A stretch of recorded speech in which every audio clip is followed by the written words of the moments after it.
थोरात, तुमच्यापैकी प्रत्येकानेच समृद्धी महामार्गावरती प्रवास केलेला असेल.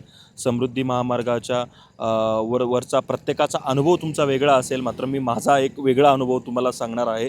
समृद्धी महामार्गावरती जो 720 किलोमीटरचा आपला महामार्ग आहे, या महामार्गावरती प्रत्येक जवळपास 50 ते 100 किलोमीटरला आणि कमी जास्त किलोमीटर प्रमाणामध्ये असे छोटे मोठे रेस्टॉरंट उभारण्यात आलेले आहे.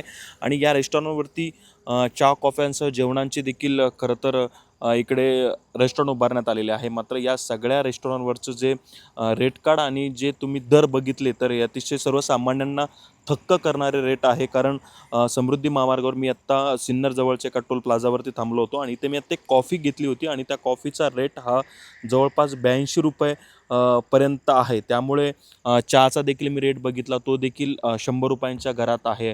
वडापावसारखा जो आपला आवडीचा पदार्थ मानला जातो तो देखील 100 ते 150 रुपयांपर्यंत याचा सगळा रेट आहे. आणि त्यामुळे समृद्धी महामार्गाने प्रवास करताना जेव्हा प्रवाशांना खरं तर अडचण निर्माण होते, आपण गरज म्हणून याच्याकडे बघतो. मात्र अशा पद्धतीनं याचा रेटकडे बघितल्यानंतर अतिशय हे रेट दर थक्क करणारे आहे. त्यामुळे आता सध्याला राज्यामध्ये आपल्याला माहिती आहे की तुकाराम मुंढे यांच्याकडून जे फूड विक्रेत्यांवरती आहे, जे चुकीच्या पद्धतीने फूड बनवतात, चुकीच्या पद्धतीनं जे या अशा रेस्टॉरंट चालवतात, जे भेसळयुक्त पदार्थ बनतात, त्यांच्यावरती कारवाई केली जात आहे. मात्र त्यासोबत हा एक अतिशय महत्त्वाचा मुद्दा आहे की कुठल्या गोष्टीसाठी, कुठल्या पदार्थासाठी किती दर आकारले जावेत. कारण प्रवाशांची गरज ओळखून अशा पद्धतीनं दर आकारल्या जात असेल तर हे अतिशय धक्कादायक आहे.